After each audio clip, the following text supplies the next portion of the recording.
നഷ്ടങ്ങളും വിശപ്പും ദാഹവും തണുപ്പും കൊണ്ട് മുറിവേറ്റ യുക്രൈനിലെ അജഗണത്തോടൊപ്പം ദുഃഖിക്കുന്ന ഒരു പിതാവിന്റെ സ്നേഹത്തോടെയായിരുന്നു ഫ്രാൻസിസ് മാർപ്പാപ്പ യുക്രൈൻ ജനതയ്ക്ക് കത്തെഴുതിയത്. രക്തവർണ്ണമായ രാഷ്ട്രത്തിനായി ഇതിനകം 100-ലധികം പ്രാവശ്യം ഐക്യദാർഢ്യം അറിയിച്ചും മധ്യസ്ഥ ശ്രമങ്ങൾ നടത്താൻ സന്നദ്ധത അറിയിച്ചും സമാധാന ആഹ്വാനങ്ങൾ നടത്തിയും പാപ്പ രംഗത്ത് വന്നിരുന്നു എന്നതും ശ്രദ്ധേയം.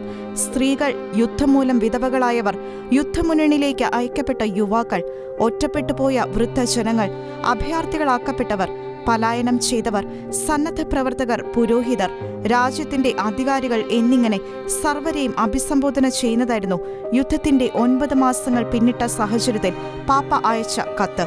കഷ്ടപ്പാടുകളിലും പരീക്ഷണങ്ങളിലും ധൈര്യം കൈവിടരുതെന്ന് ആവശ്യപ്പെട്ട പാപ്പ ചരിത്രം തെളിയിച്ചിട്ടുള്ളതുപോലെ യുക്രൈൻ ജനത കഷ്ടപ്പെടുന്നതോടൊപ്പം പ്രാർത്ഥിക്കുകയും കരയുന്നതോടൊപ്പം പോരാടുകയും ചെറുത്തു നിൽക്കുന്നതോടൊപ്പം പ്രതീക്ഷ കൈവിടാത്തതുമായ ഒരു ശ്രേഷ്ഠ ജനതയാണെന്നതിൽ അഭിമാനിക്കുന്നതായും വ്യക്തമാക്കി.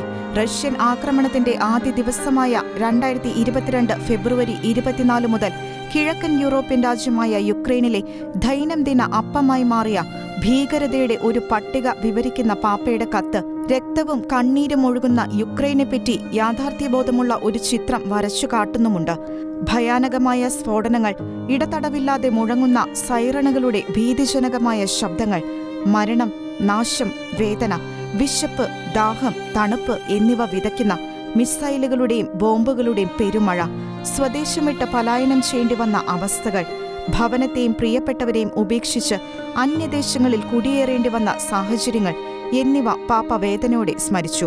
തന്റെ ഹൃദയത്തിലും പ്രാർത്ഥനയിലും യുക്രൈൻ ജനതയെ വഹിക്കാത്ത ഒരു ദിവസം പോലും ഉണ്ടായിട്ടില്ലെന്നും അവരുടെ വേദന തന്റെയും വേദനയാണെന്നും പാപ്പ പങ്കുവച്ചു. യേശുവിന്റെ കുരിശോട് ചേർത്താണ് യുക്രൈൻ ജനതയെ കാണുന്നതെന്ന് സൂചിപ്പിച്ച പാപ്പ മനുഷ്യർക്ക് എങ്ങനെ മനുഷ്യരോട് ഇങ്ങനെ പെരുമാറാൻ കഴിയുമെന്ന് ആശങ്ക അറിയിക്കുകയും ചെയ്തു. യുദ്ധം മൂലം കൊല്ലപ്പെടുകയും പരിക്കേൽക്കുകയും അനാഥരാക്കപ്പെടുകയും അമ്മമാരിൽ നിന്ന് പറിച്ചെടുക്കപ്പെടുകയും ചെയ്ത ഓരോ കുട്ടിയും മാനവരാശിയുടെ മുഴുവൻ പരാജയത്തിലേക്കാണ് വിരൽ ചൂണ്ടുന്നതെന്ന് പാപ്പ കത്തിൽ തുറന്നടിച്ചു. ഇപ്പോൾ ദൈവത്തോടൊപ്പമായിരിക്കുന്ന ആ കുഞ്ഞുങ്ങൾ സങ്കടങ്ങളുടെ ഈ തുടർയാത്രയിൽ ഒരു അന്ത്യത്തിനായി പ്രാർത്ഥിക്കുകയാകുമെന്ന് പാപ്പ അനുസ്മരിച്ചു. സ്വപ്നങ്ങൾക്ക് പകരം ആയുധങ്ങൾ ആശ്ലേഷിക്കേണ്ടി വന്ന യുവാക്കളോട് തങ്ങളുടെ മാതൃരാജ്യത്തെ ധീരമായി പ്രതിരോധിക്കാൻ ആഹ്വാനം ചെയ്ത പാപ്പ യുദ്ധത്തിൽ വീണുപോയവരുടെ ഭാര്യമാരോട് ശാന്തതയോടെയും അന്തസ്സോടെയും നിശ്ചയദാർഢ്യത്തോടെയും മക്കൾക്ക് വേണ്ടി സഹനശക്തിയോടെ മുന്നേറാൻ പ്രചോദനവും നൽകി. തങ്ങളുടെ പ്രിയപ്പെട്ടവരെ സംരക്ഷിക്കാൻ എല്ലാവിധത്തിലും ശ്രമിക്കുന്ന മുതിർന്നവരെയും ശാന്തമായ സൂര്യാസ്തമയത്തിന് പകരം യുദ്ധത്തിന്റെ ഇരുണ്ട രാത്രിയിലേക്ക് വലിച്ചെറിയപ്പെട്ട വൃദ്ധരെയും പാപ്പ പ്രത്യേകം തന്റെ കത്തിൽ സ്മരിച്ചു. ജനസുരക്ഷയ്ക്കായി സ്വയം അപകട സാഹചര്യങ്ങളുടെ വെല്ലുവിളി ഏറ്റെടുത്ത സന്നദ്ധ പ്രവർത്തകർ, ബിഷപ്പുമാർ, പുരോഹിതന്മാർ, സമർപ്പിതർ, മഠങ്ങളെയും ക്രൈസ്തവ സ്ഥാപനങ്ങളെയും അഭയകേന്ദ്രങ്ങളായി വിട്ടു നൽകിയവർ എന്നിവരെ നന്ദിയോടെ ഓർത്തെടുത്ത പാപ്പ ദുരന്ത സമയത്ത് രാജ്യം ഭരിക്കാനും സമാധാനത്തിനായി ദീർഘവീക്ഷണത്തോടെയുള്ള തീരുമാനങ്ങൾ എടുക്കാനുമുള്ള ചുമതല നിക്ഷിപ്തമായ രാജ്യത്തിന്റെ അധികാരികൾക്കായി പ്രാർത്ഥിക്കുകയും ചെയ്തു.